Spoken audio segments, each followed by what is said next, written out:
So here we have the Ford Fiesta on a 67 plate. I'm going to start off by showing you inside the boot, and then we'll hop in and run through some controls on the inside of the car from there. As we approach the back of the car, you can see we have plenty of boot space along with that 60/40 split folding rear seat should you wish to increase this space even further. Okay, now that we're inside the car, we're going to start with the dials. On the left-hand side, we have the rev counter, and over on the right-hand side, the speedometer. In the middle at the bottom, we have the fuel gauge, and above that, the main trip computer section, which includes the total miles of the car. They are 24,272, as you can see. You can change that information by pressing a button on the end of the indicator stalk for various bits of fuel economy and trip computer info. If we back out to the steering wheel, we have stereo and phone controls over here on the left-hand side, including voice activation for the phone.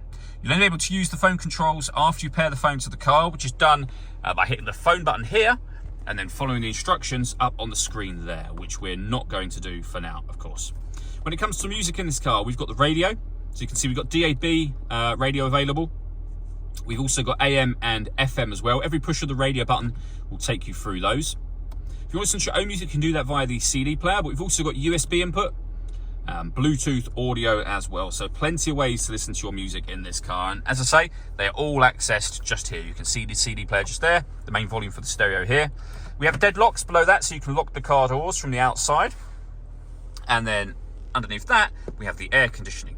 So you can adjust the fan speed here, which will turn the system on, of course, as well as adjusting the fan speed up and down. You can determine what direction you'd like the air to be distributed in, and then the temperature. Once you're happy with those settings, this button turns your air conditioning on. Same button again will turn it off. You can recirculate the air that's in the car. That's a great way of heating it up or cooling it down quickly in here, depending on the temperature you set over here. And you can turn that off and that off just as easily as you turn them on. We have a heated rear screen and a proper heated front screen as well. We then have a 5-speed manual gearbox, and down here a 12-volt charging socket and the USB input. All that leaves me to say is thank you for taking the time to watch this video. If you'd like to come and see the car in person and have a test drive, please feel free to call either of our MJA sites. We'd love to hear from you soon.